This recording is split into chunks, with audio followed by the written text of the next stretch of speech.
The McLendon Leadership Initiative started after the George Floyd incident.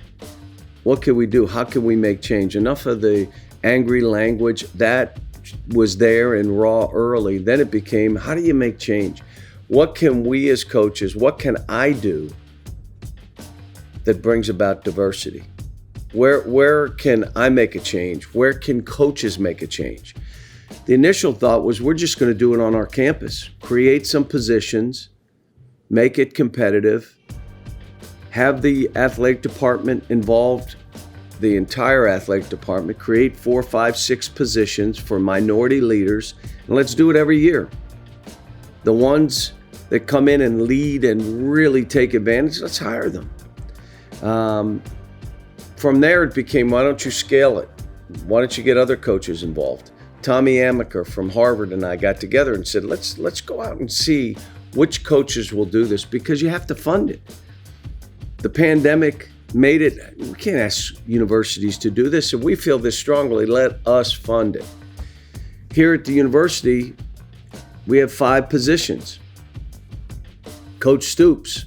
We got other coaches, football coaches, baseball coaches involved. And now the diversity issue wasn't on the fields and the courts. It was, let's get leaders, young leaders involved in this. And that's where it is. We've now got nearly 40 young leaders, minority leaders, men and women, hired across the country, east to west coast. Next year, we're hoping it's 80 to 100. And every year after that, it's that number, 80 to 100. Get an opportunity to rub elbows, to do stuff that they would never have. The coaches are being mentors within the athletic departments. Most schools are taking 1 or 2 future leaders and trying to mentor them and counsel them to be the next great star that can lead and run an athletic department. My hope is that as people become, other universities and athletic departments become involved in this, they look to the University of Kentucky and say, how are you doing this? How are you mentoring? How are you preparing? Do you have a curriculum? Is there other things you're doing in the community? How are you connecting them to the leaders on your campus, in your community, in your state? How are you broadening their horizons? What are the best practices? So as we do this, we learn from Kentucky. And that's my hope. I think at different points during the history of our country, there are things that have happened that have been so outrageous that it's brought people together.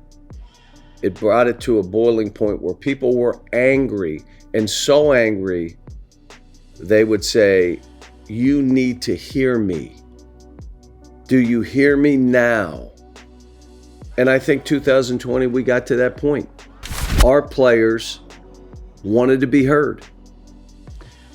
They wanted to be heard amongst each other and how they felt. They wanted to be heard amongst other athletes on our campus and people around the state. My life matters. My future matters.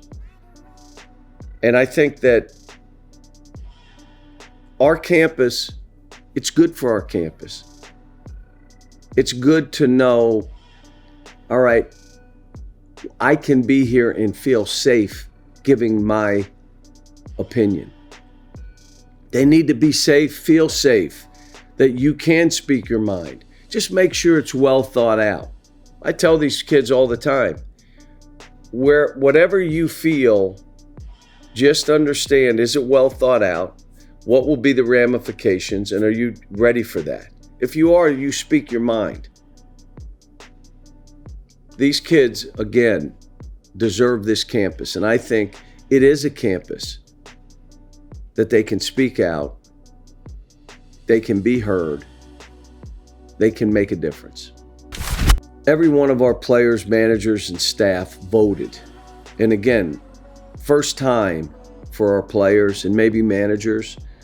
My hope is it becomes a lifelong habit to vote in every election, including local elections. I explained why they're so important.